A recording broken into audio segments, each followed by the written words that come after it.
नमस्ते सारस्वती देवे गौरवाणी प्रचारिणे निर्विशेष शून्यवादी पाश्चात्यदेशकारिणे वाञ्छाकल्पतरुभ्यश्च कृपा सिन्धुभ्य एव च पतितानां पावनेभ्यो वैष्णवेभ्यो नमो नमः। जय श्री कृष्ण चैतन्य प्रभो नित्यानंद श्री अद्वैत गदाधर श्रीवासादि गौर भक्तवृंद। हरे कृष्णा कृष्णा कृष्णा हरे हरे, हरे राम राम राम हरे हरे, हरे कृष्णा कृष्णा कृष्णा हरे हरे, हरे राम राम राम हरे हरे, हरे कृष्णा कृष्णा कृष्णा हरे हरे, हरे राम राम हरे हरे। हरे कृष्णा।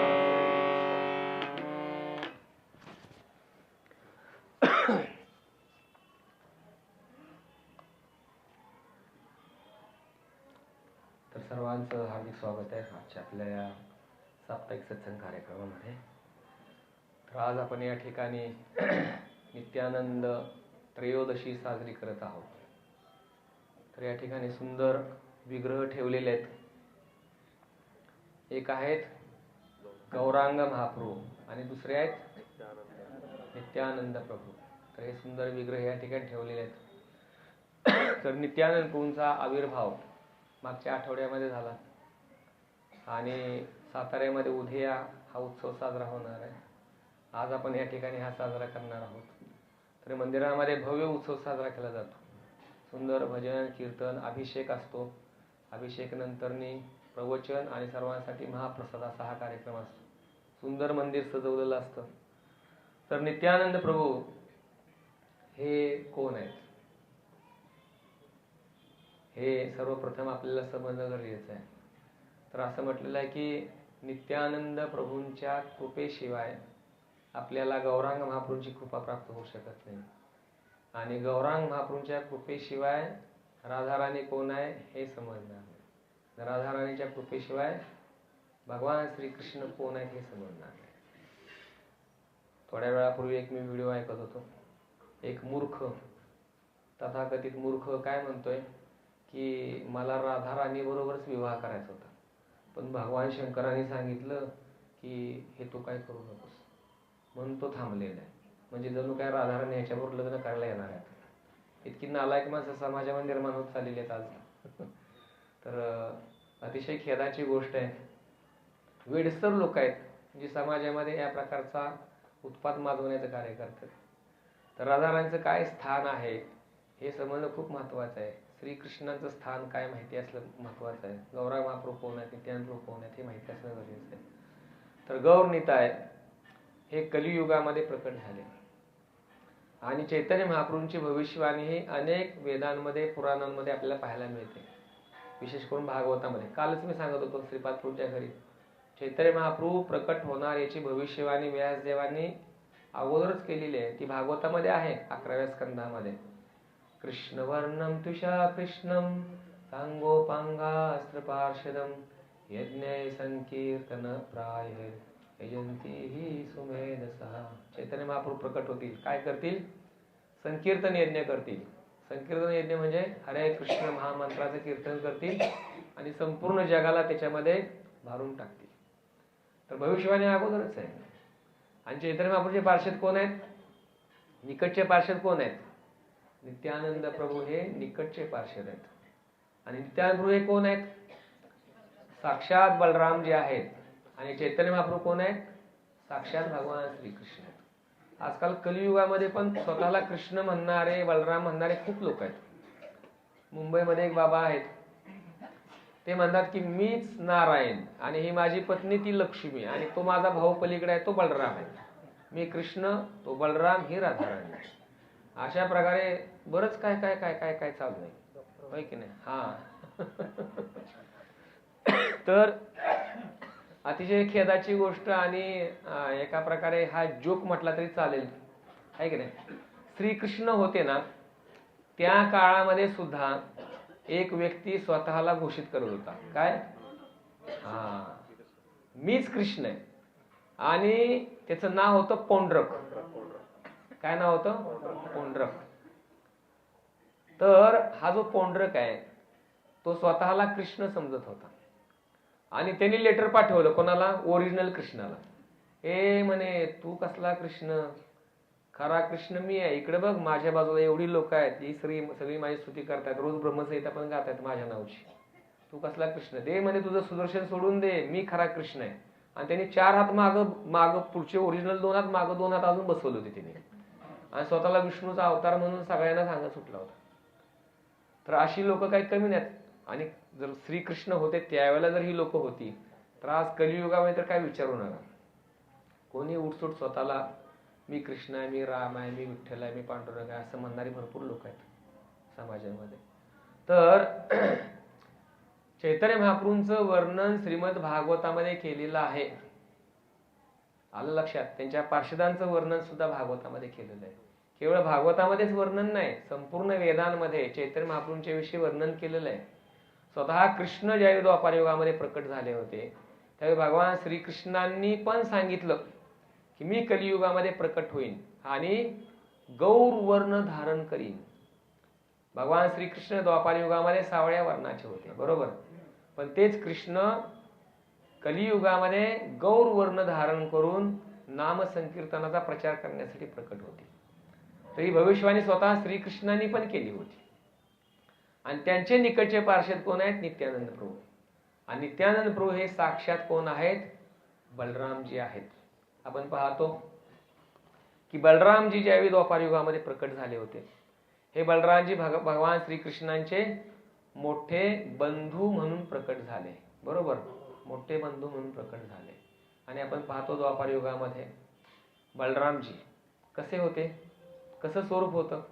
पहिली गोष्ट तर त्यांनी कौरव पांडवांच्या युद्धामध्ये भाग घेतला नाही. त्यांनी श्रीकृष्णांना सांगितलं की अरे बाबा, दुर्योधन पण आपला पाहुणा आहे आणि युधिष्ठिर पण आपला पाहुणा आहे, कोणाच्या बाजूला मी भाग घेऊ? त्यापेक्षा मी काय करतो, राम राम करतो आणि मी आपला तीर्थयात्रा करायला जातो. बलरामजींनी कुठंच युद्धामध्ये भाग घेतला नाही. बलरामजींचा सर्वात प्रिय शिष्य कोण आहे महाभारतामध्ये? सर्वात प्रिय शिष्य बलरामजी. आणि बलरामजींनी विचार केला की कृष्ण पांडवांच्या बाजूला असतील तर मी कौरवांच्या बाजूला कसा काय युद्ध करू शकेन? ज्या बाजूला कृष्ण त्याच बाजूला बलरामजी असणार. त्यामुळे बलरामजींनी विचार केला की मी काय या युद्धामध्ये भाग घेणार नाही आणि गेले तीर्थयात्रा करायला. श्रीकृष्ण म्हटले कुठल्या तरी पक्षामध्ये युद्धामध्ये भाग घेतला तर बरं आहे, तुम्ही तीर्थयात्रेला जाणार तिकडे पण काहीतरी करामती करणार जाऊन, त्यापेक्षा पांडवांच्या पक्षामध्ये या. बलरामजी म्हटले नको, माझा शिष्य नाराज होईल, मी काय भाग घेणार नाही. बरं म्हणले ठीक आहे, जावा तीर्थयात्रेला. गेले तीर्थयात्रेला. तीर्थयात्रेला गेले, पोहोचले नैमिषारण्यामध्ये. नैमिषारण्यामध्ये पोहोचले, हजारोंची मोठी सभा भागवत कथा चालली होती आणि व्यासासनावर कोण बसलेलं आहे? रोम हर्षण सूत बसलेले आहेत आणि भागवत कथा सुंदर चाललेली आहे. आणि भागवत कथा सुरू असताना सर्व ऑडियन्स समोरचा उठून उभा राहिला. का? कारण साक्षात बलरामजी त्या सभेमध्ये प्रवेश केलेले आहेत. ते गुरुतत्व आहेत, भगवान श्रीकृष्णांचे ज्येष्ठ बंधू आहेत आणि साक्षात भगवंत आहेत. प्रवेश केल्याबरोबर सगळे साधू संत उठून उभे राहिले, पण व्यासासनावरचा भागवत कथाकार मात्र तसाच बसून राहिला.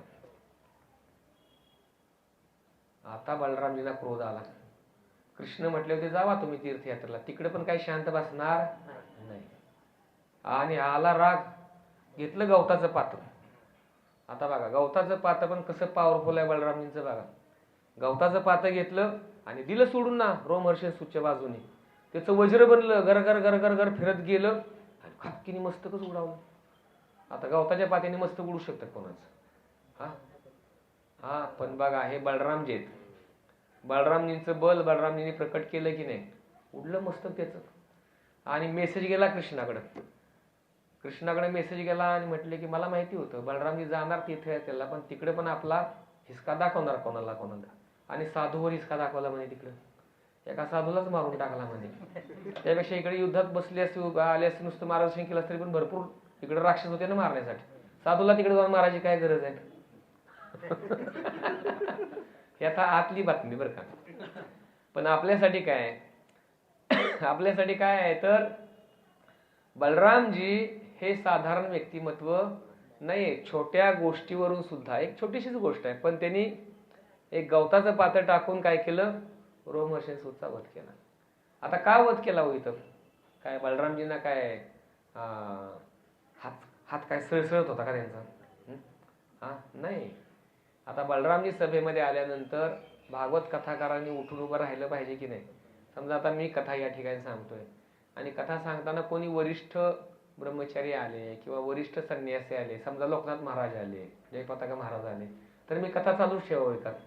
मूर्खपणा आहे की नाही हा? तर पटकन सर्वांना मी सांगितलं पाहिजे उठून उभं राहावं, स्वतः उठून उभं राहिलं पाहिजे, त्यांचं आदरातिथ्य केलं पाहिजे, स्वागत केलं पाहिजे आणि त्यांना आसन बसायला दिलं पाहिजे. तर ही अपेक्षा बलरामजींची होती. बलरामजी विचार करत होते की अरे भागवत कथा सांगणाऱ्याकडे ही नम्रता नसली तर भागवत कथा ऐकणाऱ्यांचा काय उपयोग होणार आहे, सांगणाऱ्याला काय उपयोग होणार आहे? म्हणून त्यांनी गवताचं पातं घेतलं, दिलं सोडून. रामनाम सत्य आहे. तर असे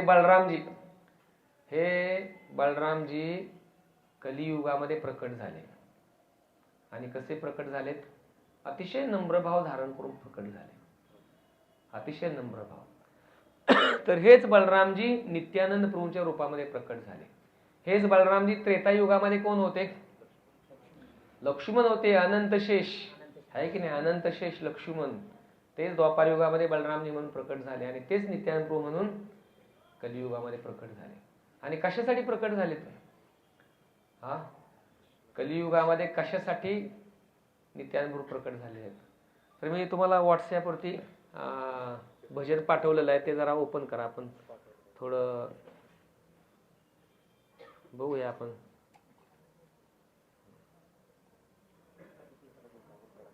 बडो सुखेर खबर काय एक भजन काढा.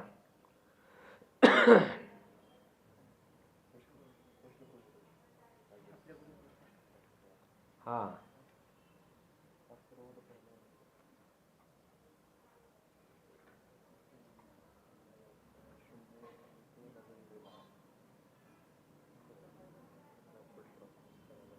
एक भजन आहे बघा. नित्यानंद प्रभू प्रकट का झाले? तर हे कार्य करण्यासाठी प्रकट झाले. आपण थोडस एक 2-4 कडवे म्हणून यायचे बघा, तुम्हाला पाठीमाग आलं म्हणाला.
तर या भजनामध्ये वर्णन केलेलं आहे की नित्यानंद प्रभू प्रकट कशासाठी झाले.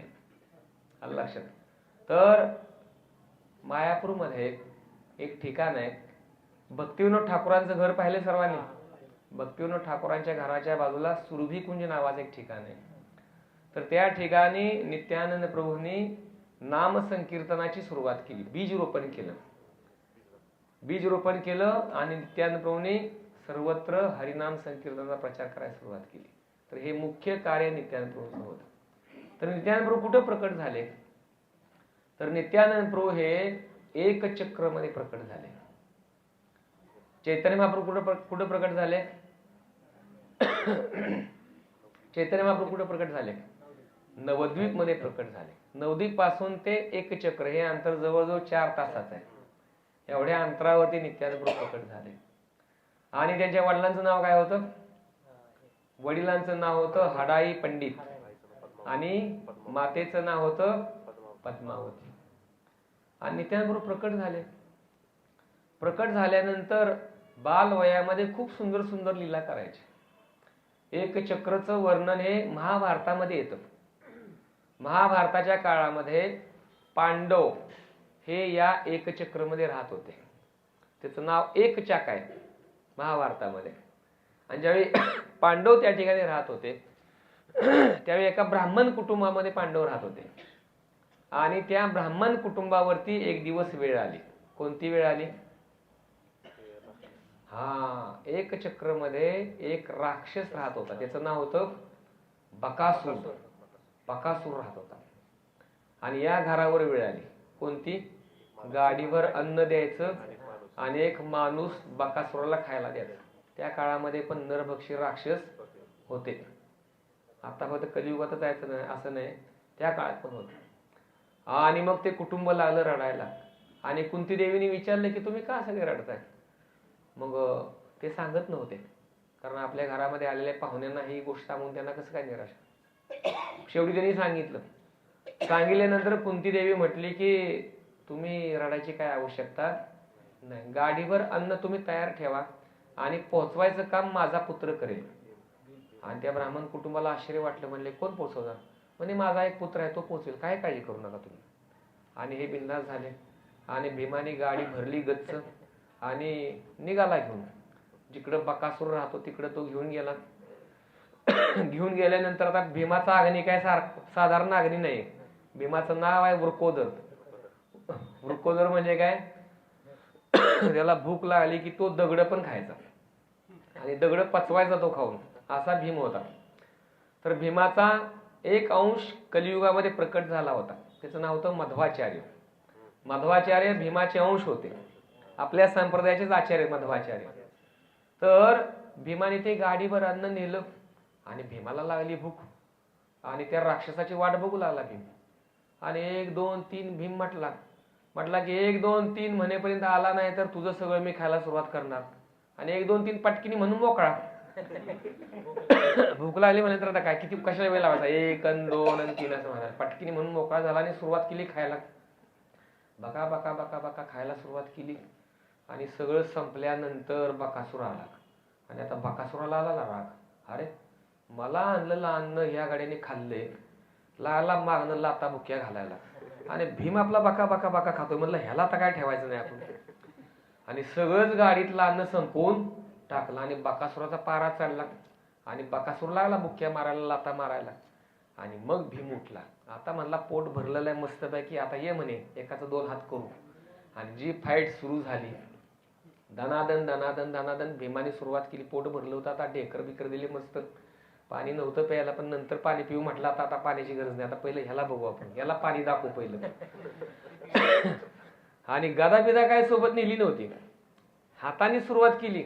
रपारप रपारप रपारप बकासूरला मारायला सुरुवात केली. घातला काकामध्ये असा आणि जी चोपला धरून बकासूर लागला पाणी मागायला. म्हणला थांब आता पाणी मिळणार नाही. आणि असा मार दिला, असा मार दिला.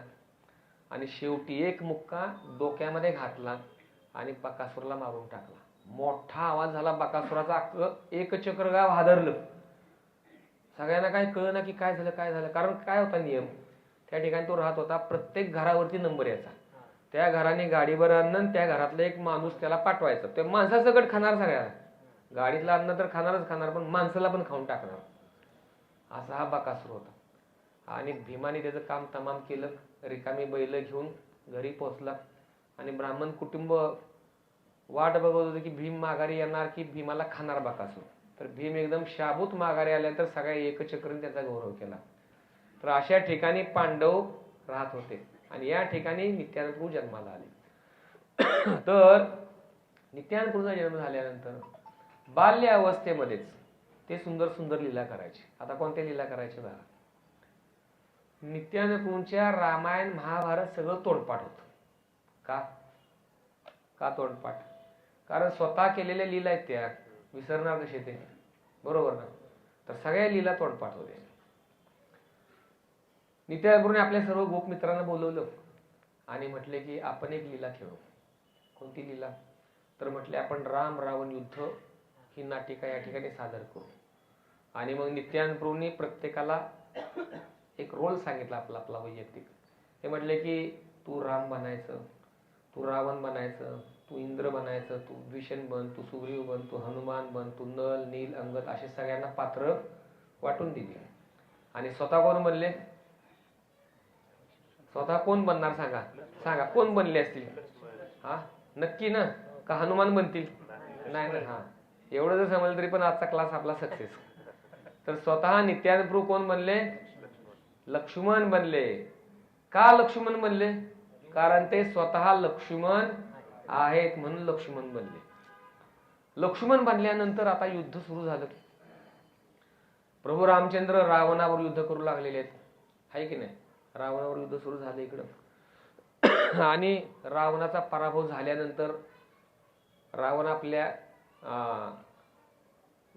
राजमहालामध्ये रिटर्न जातो. रिटर्न गेला की पुन्हा मेघनाथ येतो. मेघनाथ आल्यानंतर मेघनाथचं युद्ध कोणावर सुरू होतं? लक्ष्मणावर सुरू होतं. जोरात युद्ध सुरू होतं. प्रत्येकाच्या हातामध्ये धनुष्यबाण गदा सगळं काय होतं, रथ वगैरे सगळं त्यांनी तयारी करून ठेवली होती. आणि जोरदार युद्ध सुरू झालं. आणि या युद्धामध्ये काय झालं? मेघनाथनी एक अस्त्र सोडलं, ते होतं ब्रह्मास्त्र. आणि ब्रह्मास्त्र सोडलं आणि ब्रह्मास्त्राची शक्ती काय झाली? लक्ष्मणाला लागली. शक्ती लागल्याबरोबर लक्ष्मण काय झाले? मूर्छित पडले. मूर्छित पडल्यानंतर सर्व आता छोटी मुलं होती. मूर्छित पडल्यानंतर सगळी मुलं घाबरली. आणि हा ड्रामा खरोखरच चाललेला होता हे सर्वांना माहिती नव्हतं.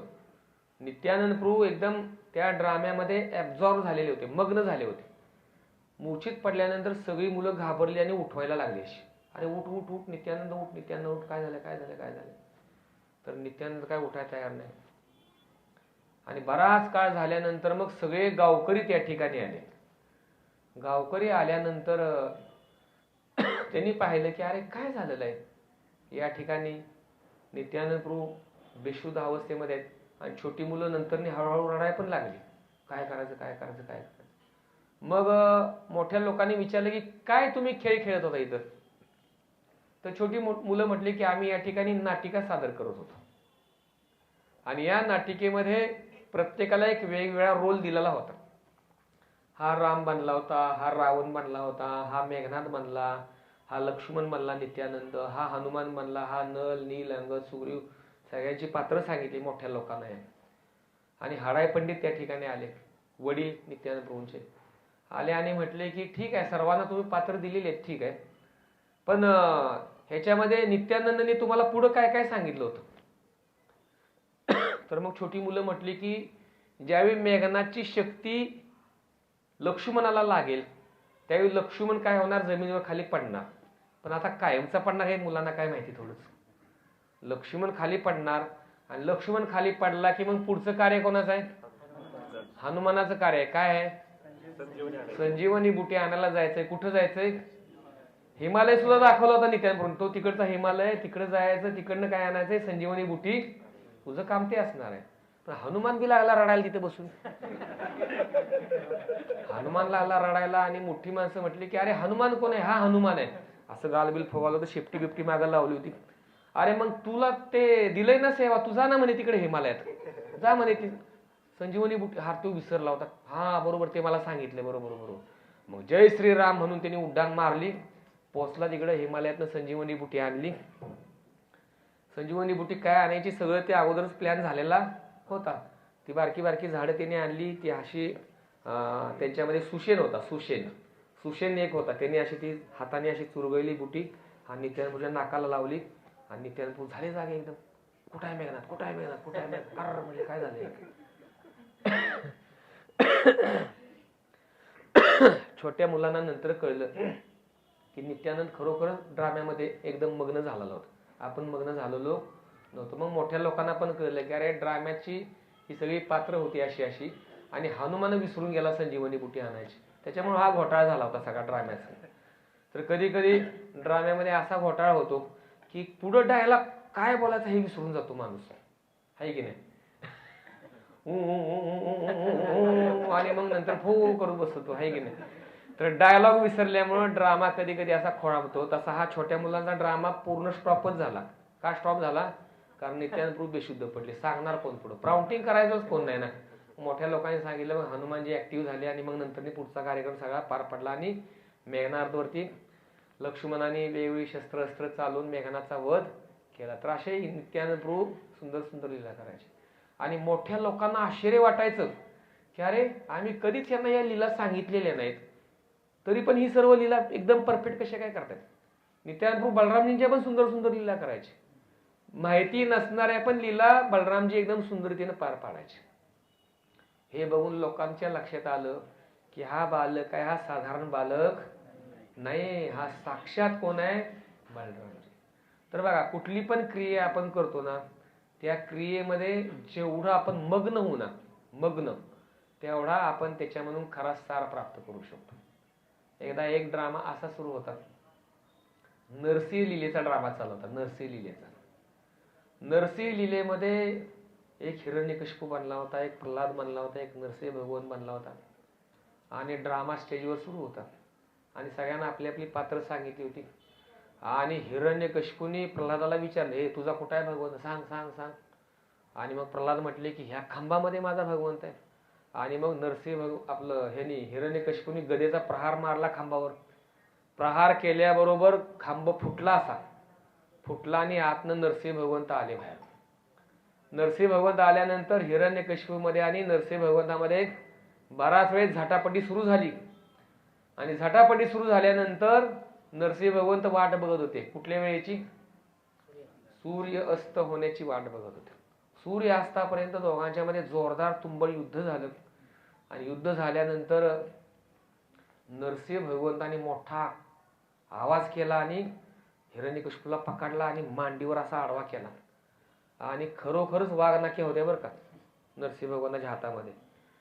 तर शिवाजी महाराजांनी ज्या वाघनख्यांद्वारे अफजल खानाचं पोट फाडलं, तर ही आयडिया छत्रपती शिवाजी महाराजांनी नरसिंह भगवंतांकडून घेतली होती.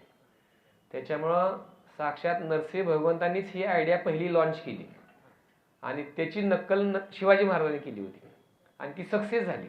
कारण त्यांना माहिती होतं नरसिंह भगवंतांनी पोट फाडलं हिरण्यकशिपूचं, आपण पण इकडे पोट फाडू शकतो. आणि फाडलं त्यांनी पोट बरोबर, एकदम परफेक्ट आयडिया होती.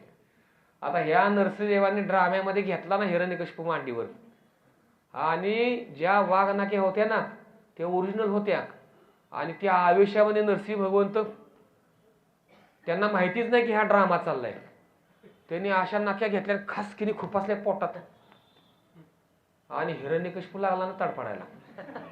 आणि अक्षरशः त्याच्या आतड्या बाहेर निघाल्या आणि हिरण्यकशिपू ओरिजिनली मेला त्या ठिकाणी.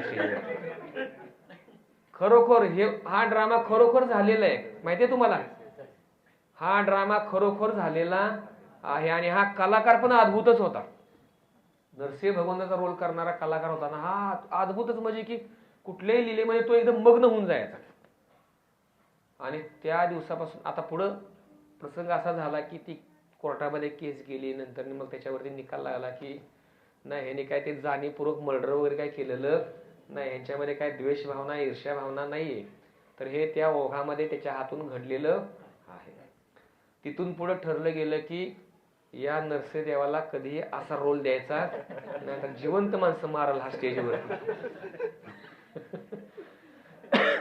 आणि मग त्या ड्राम्याच्या डायरेक्टरने ठरवलं की ह्यांना बाबा ह्यो रोल द्यायला नको.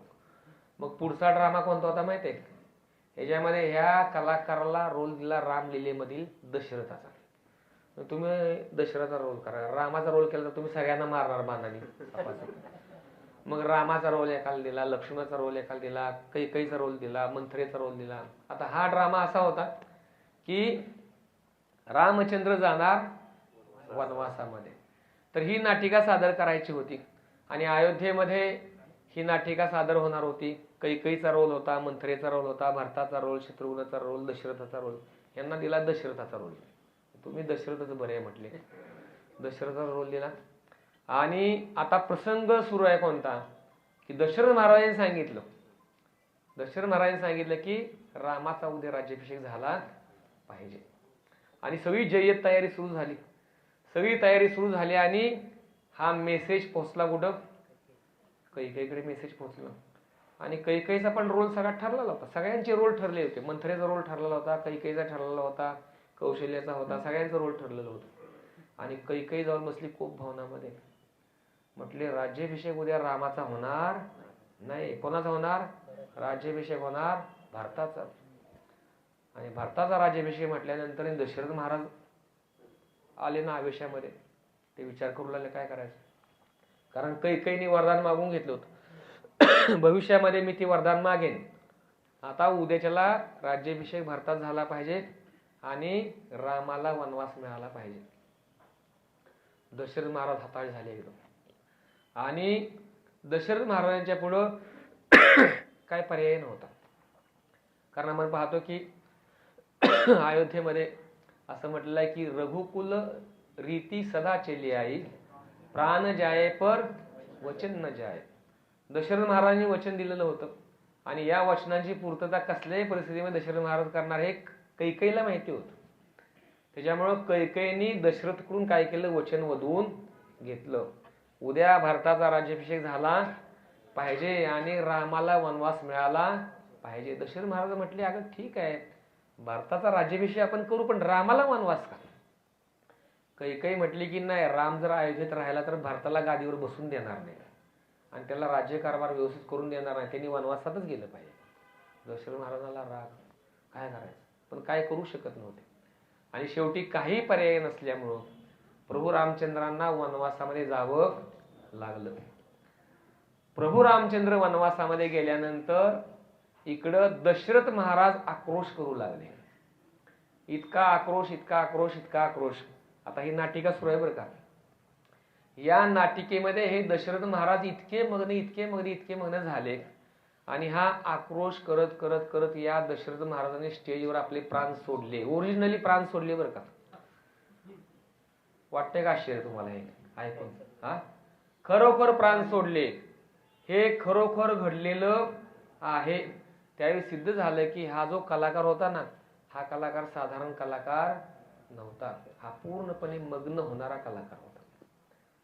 आमच्याकडं साताऱ्यामध्ये हे नाटिका सादर केली होती. कोणती? जगाय माधायची. ती मी तुम्हाला सांगणारच आता पुढे. तर ही नाटिका सादर केली गेली जगाय माधायची. आणि याच्यामध्ये माधाई जो होता ना, ते आमचे मार्कंडेय प्रभू बनले होते.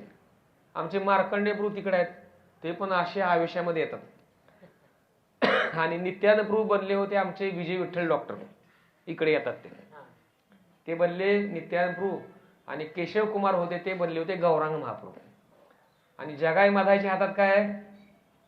दारूची मडकेत. आणि माधायला सांगितलं होतं की मडकं डोक्यात मारायचं नित्यानंद प्रभूच्या, पण जोरात मारायचं नाही, खरोखर मारायचं नाही. आणि माधाई आले ना नशेमध्ये एकदम. आणि नित्यानंद प्रभू सांगायला आले की अरे चांड हरे कृष्णा बी हॅपी, चांड हरे कृष्णा बी हॅपी. कलियुगाचा युगधर्म आहे, नामसंकीर्तन करा. अगदी नम्रतेने नित्यानंद प्रभू सांगायला लागले. आणि माधाईला आला ना राग. माधाईला राग आला आणि दारूचं मडकं घेतलं आणि सरळ जाऊन नित्यानंद प्रभू डोक्यामध्ये मारायचं होतं त्यांना, पण नुसतं आपलं टेकवायचं होतं. पण त्यांनी जी मारलं, फाटकीने आवाज आला मडक्याचा. बरं झालं हातातलं मडकं फुटलं, डोकं फुटलं असतं, पण फुटलं डोकं, त्या डोक्यातनं रक्त व्हायला लागलं. ओरिजिनल नाटिका सादर केली साताऱ्याच्या लोकांनी. आणि ते होते आपले विजय विठ्ठल डॉक्टर. त्यांना विचारा पुढच्या वेळेला क्लासला, खरोखर नाटिका सादर केली काय म्हणायचं तुम्ही नित्यानंद प्रभूंची आणि आपलं जगाय माधायची. तर माधाईने माहित नाही कुठला बदला घेतला की काय सगळी लोक म्हटली काय प्रभूजीने बदला घेतला काय कुठल्या त्यावेळेला पोलीस ऑफिसर होते ना ते. तर अशी लीला साताऱ्यामध्ये पण सादर केली होती. तर नित्यानंद प्रभू असे भाव भरून काय करायचे, अशा सुंदर सुंदर लीला करायचे आणि ओरिजिनली त्या पात्रामध्ये पूर्णपणे बुडून जायचे. अशा सुंदर लीला लहानपणी करायचे. आणि या लीला करत असताना एक दिवस त्यांच्या घरी एक संन्यासी येतात आणि हे संन्यासी येऊन हडाई पंडितांना म्हणतात की मी तीर्थयात्रा भ्रमण करण्यासाठी चाललेलो आहे आणि माझ्या सोबत एका सेवकाची मला आवश्यकता आहे आणि तो सेवक तुमचा जो पुत्र आहे ना नित्यानंद तो मला द्या. आणि हडाई पंडितांना एकदम धक्का बसला की सर्व एकचक्र गावाचं केंद्रस्थान आणि प्राण ते कोण होतं, नित्यानंद होते. का ते प्राण होते, कारण ते साक्षात बलरामजी होते, साक्षात गुरुतत्व होतं आणि सर्व गावाचं आकर्षणाचं केंद्रस्थान होतं. जसं भगवान श्रीकृष्णांनी गोकुळ सोडलं, मथुऱ्याला गेले, तसे सर्व गोपी वृंदावनामध्ये विरहामध्ये व्याकुळ होऊन रोज रडू लागायचे, रोज रडायचे, आक्रोश करायचे.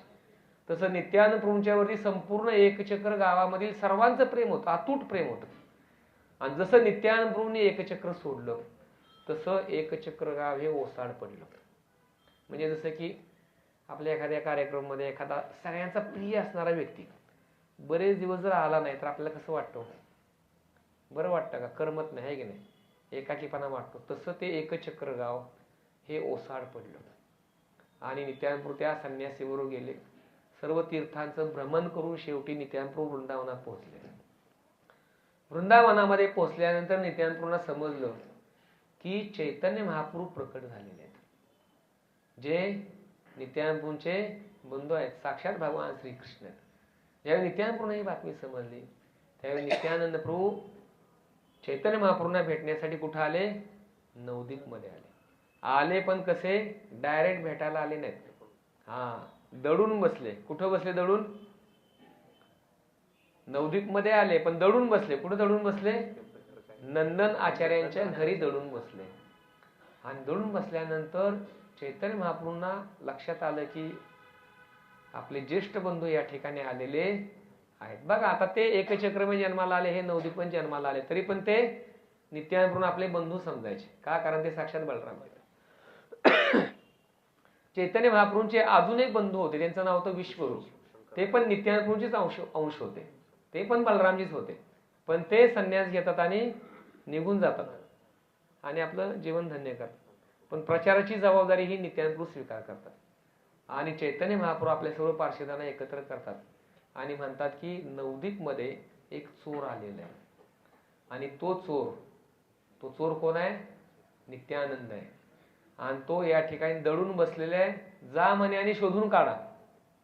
आणि सगळ्या पार्षदांना त्यांनी शोधण्यासाठी पाठवलं, पण कोणालाच काय कळलं की कोण चोर आहे आणि कोण आलेलं आहे. सगळीकडे शोधाशोध सुरू झाली पण कोणालाच नित्यानंद प्रभू सापडले नाही.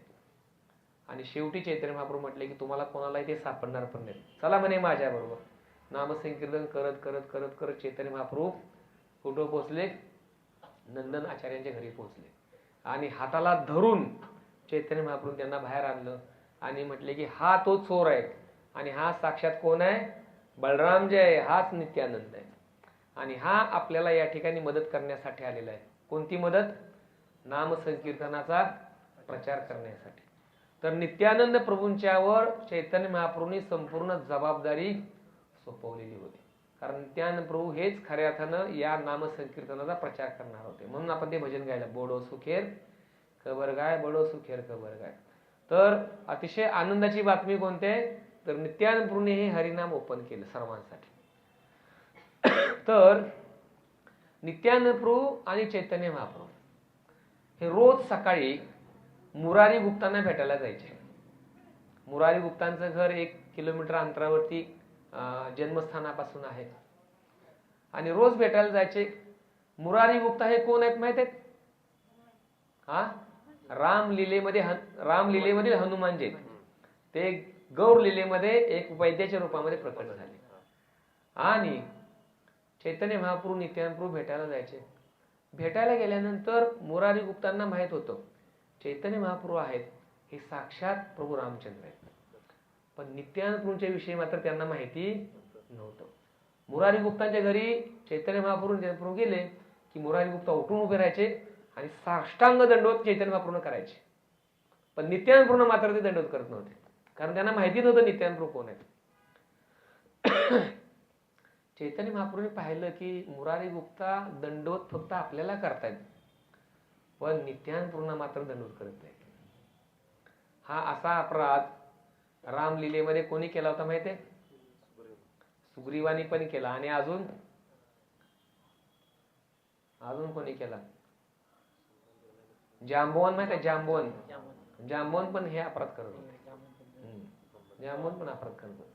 पण मुरारी गुप्तांचा हा अपराध सुग्रीवासारखा जांबवनासारखा नव्हता. त्यांना फक्त माहिती नव्हतं की हे कोण आहेत. चैतन्य महाप्रभूंनी पाहिले की मुरारी गुप्तांना आपल्याला हे दाखवावं लागेल. मुरारी गुप्ता त्या रात्री झोपले. झोपल्यानंतर त्यांच्या स्वप्नामध्ये कोण आलं? साक्षात बलरामजी आले. बलरामजी पुढे चाललेले आहेत आणि भगवान श्रीकृष्ण त्यांच्या पाठीमागे चाललेले आहेत. चाललेले असताना बलरामजींच्या हातामध्ये हल आहे आणि मुसळ आहे आणि श्रीकृष्णाच्या हातामध्ये बासरी आहे. आणि श्रीकृष्ण चाललेले असताना श्रीकृष्णाच्या बाजूला गौरांग महाप्रभूंचं रूप दिसलं मुरारी गुप्तांना.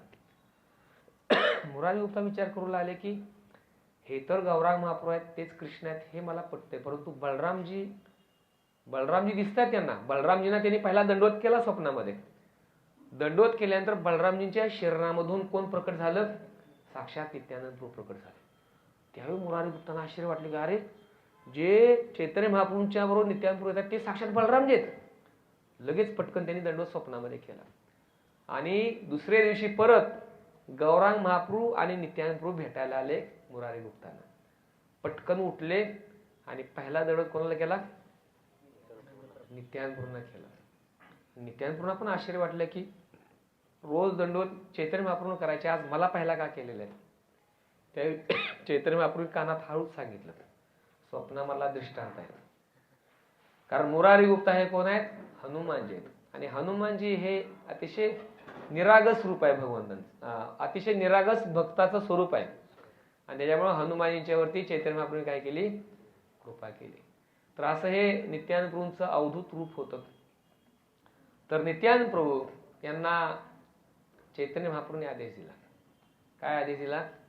जारे देखो तारे कहो कृष्ण उपदेश, अमार आज्ञा गुरु होईया तारई देश. तर महाप्रभूंनी आदेश दिला की जो पण कोणी दिसेल त्याला उपदेश द्यायचा. काय? कृष्ण शिक्षा, भगवान श्रीकृष्णांच्या विषयी ज्ञान द्यायचं आहे आणि नामसंकीर्तनाला प्रचार करायचे. आता ही आज्ञा कोणाकोणाला दिली? आज्ञा दिली नित्यानंद प्रभूंना आणि हरिदास ठाकूरांना.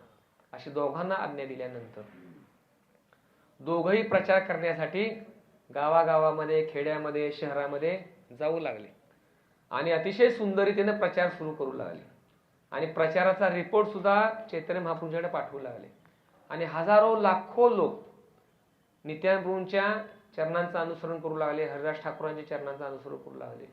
आणि सर्वांना नामसंकीर्तन देत असताना या हरिनामाचा प्रचार करता करता एका ठिकाणी ते पोहोचले. त्या ठिकाणी पोहोचले त्यावेळी त्यांना दोन नशेमधली लोक दिसली, नशेमध्ये धुंद असलेली लोक. आता ही कोण होती? त्यांचं नाव होतं जगाई आणि मधाई.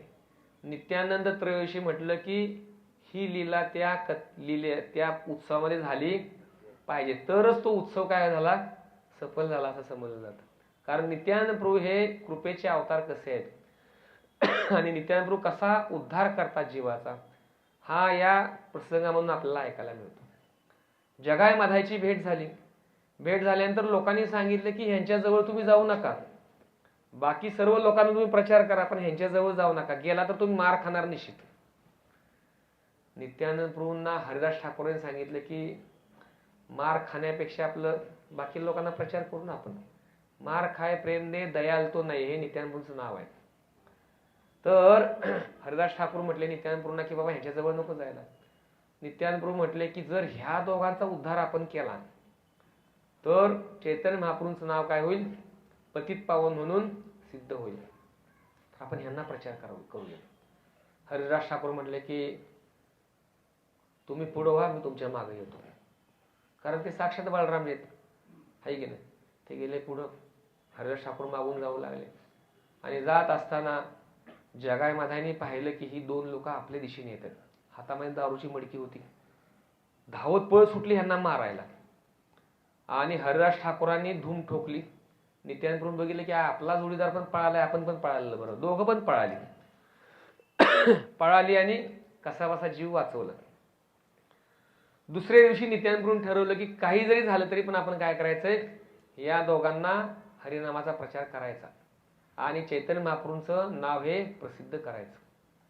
हरिदास ठाकूर म्हटले की डेअरिंग करतोय आपण, पण मार खावा लागला. नित्यानंद प्रभू म्हटले काय हरकत आहे, प्रचार तरी करू जाऊन आपण, त्यांना काय होतंय बघू तरी. आणि दुसऱ्या दिवशी नित्यानंद प्रभूंनी हरिदास ठाकूरांनी धाडस केलं आणि जगाय माधाई नशेमध्ये होते. जाऊन त्यांनी काय केला, दंडवत केला. नित्यानंद प्रभूंनी जगायला दंडवत केला, मधायला दंडवत केला आणि सांगितलं काय की हरे कृष्ण महामंत्र जप करा. हरे कृष्णा कृष्णा कृष्णा हरे हरे, हरे राम राम राम हरे हरे. या प्रकारे सांगितल्यानंतर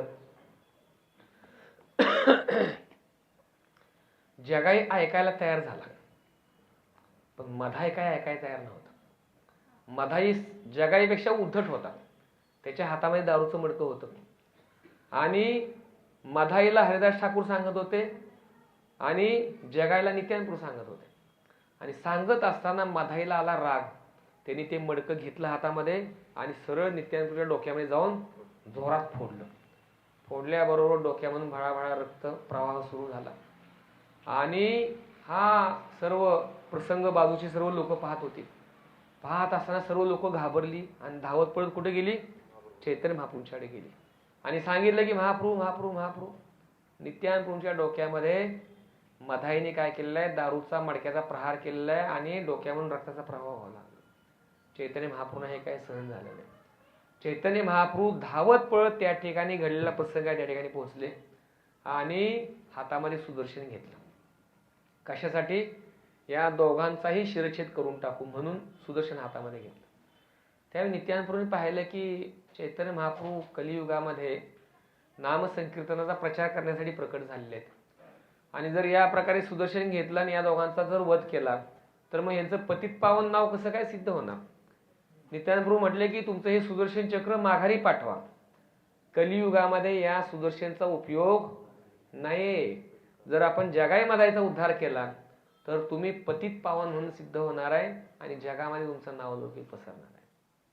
असं म्हटल्यानंतर चैतन्य महाप्रभू शांत झाले. शांत झाल्यानंतर नित्यानंद प्रभू चैतन्य महाप्रभूंना म्हटले की ज्यावेळी मी या ठिकाणी जगाई माधाला प्रचार करत होतो त्यावेळेला मधाई माझ्या अंगावरती मडकं घेऊन धावून आला. त्यावेळी जगाईने काय केलेलं आहे, त्याला थांबवण्याचा प्रयत्न केलेला आहे. काय, मधाईला थांबवण्याचा प्रयत्न केला आणि सांगितलं की थांब मारू नको, हे काय सांगतात तेवढं तरी ऐक कमीत कमी. तर नित्यानंद प्रभू चैतन्य महाप्रभू म्हटले की माझी एवढीच अपेक्षा आहे की यांनी थांबवण्याची क्रिया केली आहे, यांनी मधाईला थांबवण्याची सेवा केली आहे, तर तुम्ही ह्याला कृपा द्या. एक वेळ मधाईला देऊ नका, परंतु जगाईला कृपा द्या. असं म्हटल्याबरोबर चैतन्य महाप्रभू अतिशय प्रसन्न झाले जगाईवरती आणि जगाईच्या डोक्यावरती चैतन्य महाप्रभूने आपले चरण ठेवले आणि जगाईला आपली कृपा दिली. कृपा दिल्यानंतर जगाई हरे कृष्ण महामंत्राचा जप करू लागला आणि केवळ जपच नाही, अष्ट सात्विक विकार हे जगाईच्या शरीरामध्ये प्रकट होऊ लागले आणि जगाई नामसंकीर्तन करत करत नृत्य करू लागला आनंदाच्या भरामध्ये. आणि मधाईने पाहिलं आणि मधाईने विचार केला की अरे मी आणि माझ्या भावाने, हे दोघे सख्खे भाऊ होते, ब्राह्मण कुटुंबामधले होते आणि प्लस पॉइंट हा पण होता. आणि मधाई म्हटला की दोघांनी मिळून आम्ही एकत्र सगळी पाप केलेली आहेत. ह्याच्यावर चैतन्य महाप्रभू कृपा केली, माझ्यावर का कृपा होत नाही.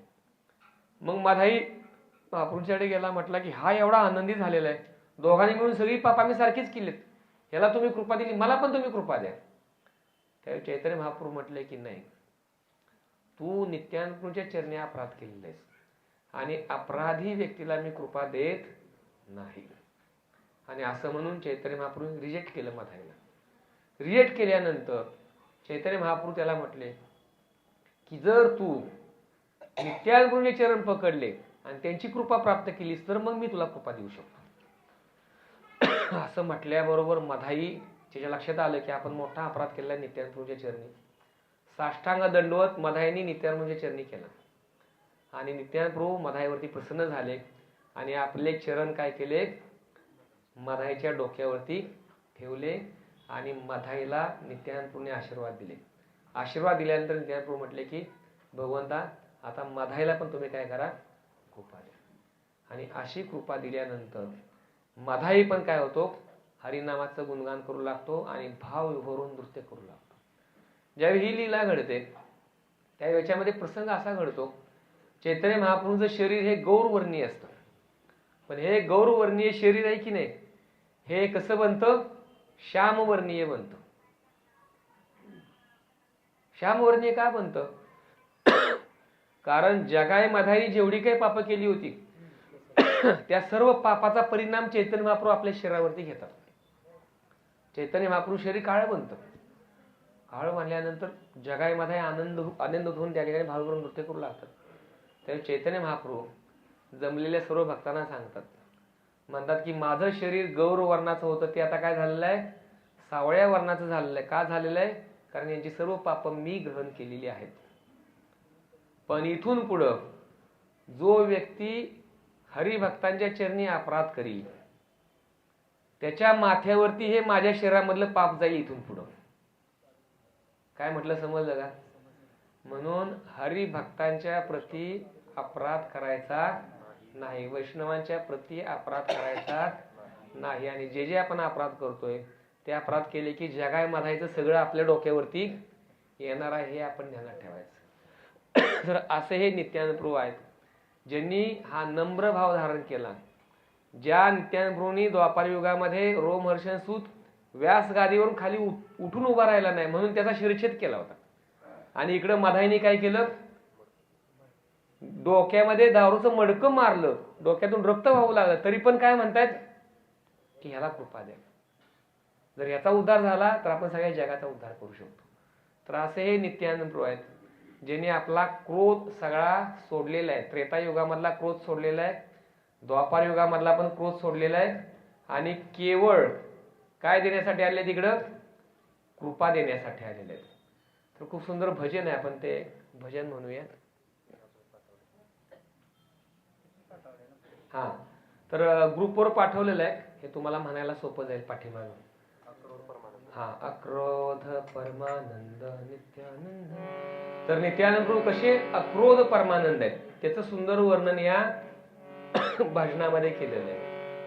तर सर्व क्रोधाचा त्याग करून नित्यानंद प्रभू नम्र भाव स्वीकारलेला आहे आणि प्रत्येकाच्या चरणी मस्तक ठेवून विनंती करतात काय की नाम संकीर्तन घ्या, हरे कृष्ण महामंत्र जप करा.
Hare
सारे किया अधम पतित जीव सारे सारे किया अधम पतित जीव सारे सारे किया अधम पतित जीव सारे सारे किया हरि नाम महामंत्र लिखे ना गिराइया हरि नाम महामंत्र लिखे ना गिराइया हरि देखो तारे कोरे रखते गुण धारी हरि देखो तारे कोरे रखते गुण धारी हरि देखो तारे कोरे रखते गुण धारी हरि देखो तारे कोरे रखते गुण धारी हमारे किनिया बोलो बोलो गौर हरि हमारे किनिया बोलो बोलो गौर हरि एक बोले नित्यानंद भूमि करी जाय एक बोले नित्यानंद भूमि करी जाय एक बोले नित्यानंद भूमि करी जाय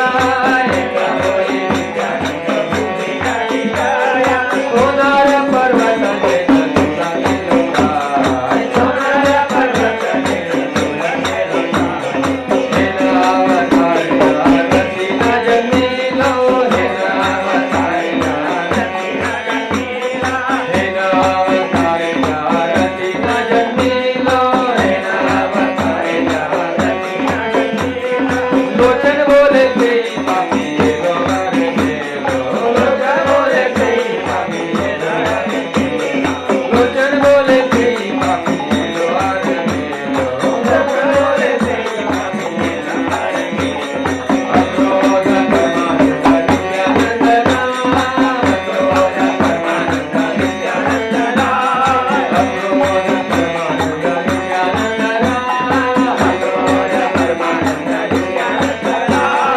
अभिमान शून्य निकाय करे अभिमान शून्य अभिमान शून्य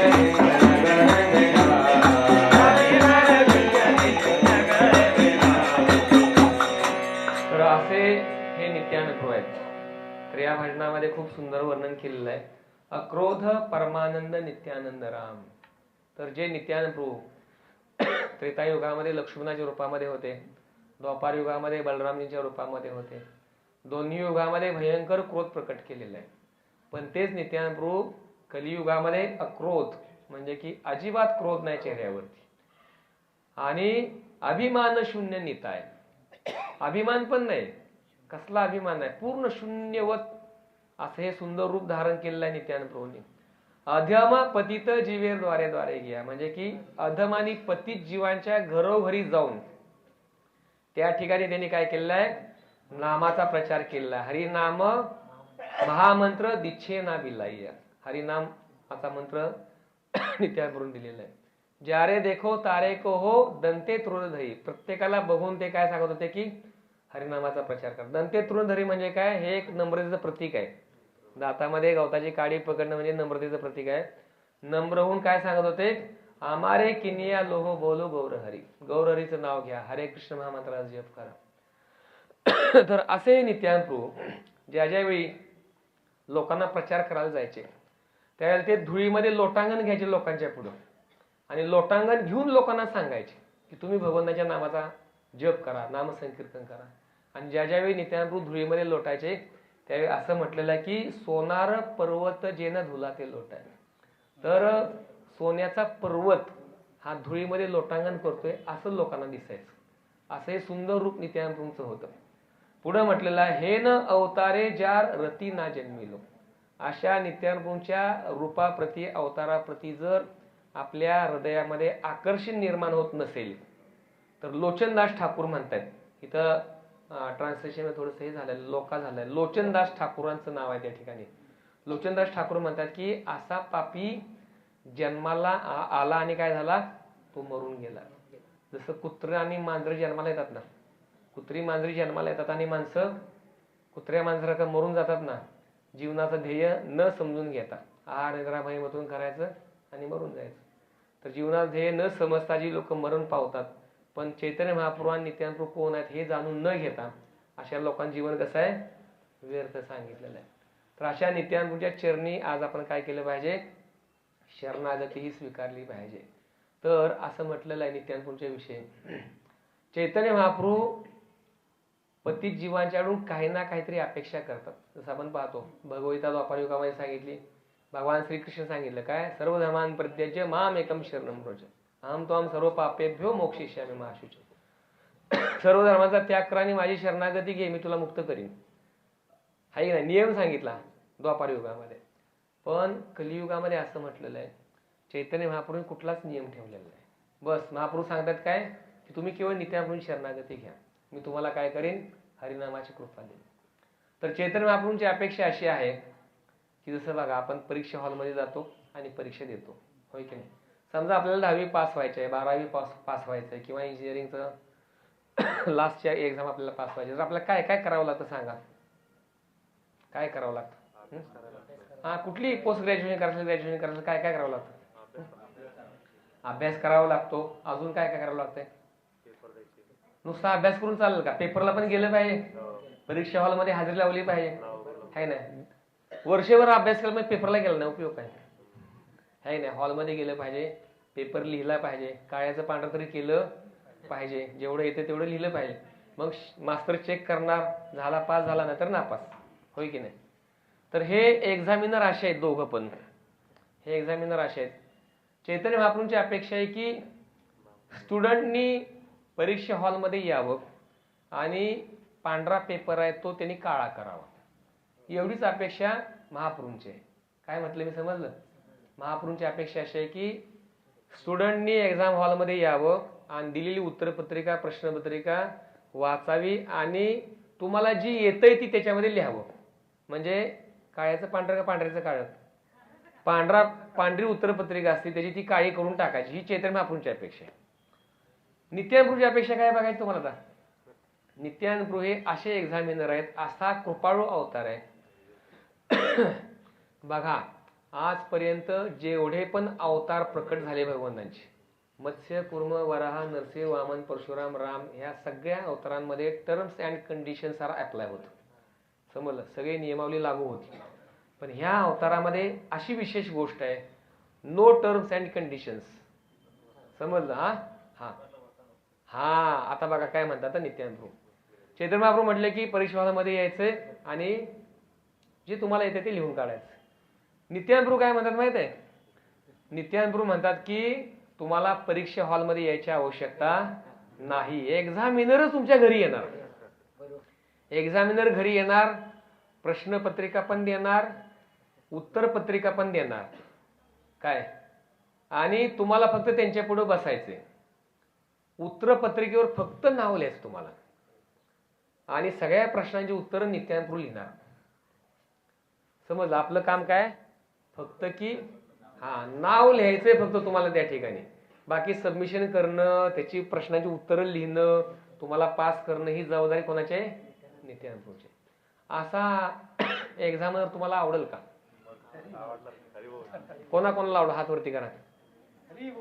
हा पाहिजे का असा एक्झामिनर? हा अशा एक्झामिनरचीच गरज आहे आपल्यासारख्या लोकांना. कारण आपण असे नमुने आहोत.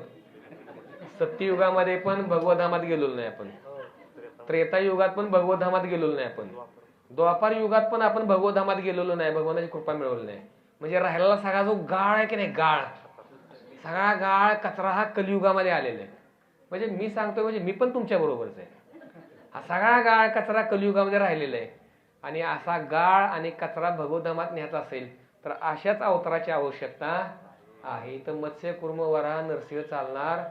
नरसिंह आले तर ते पोटच फाडणार आपलं सगळं, आहे की नाही. राम आले की धनुष्याला बाणच लावणार, कृष्ण आले की सुदर्शनच काढणार.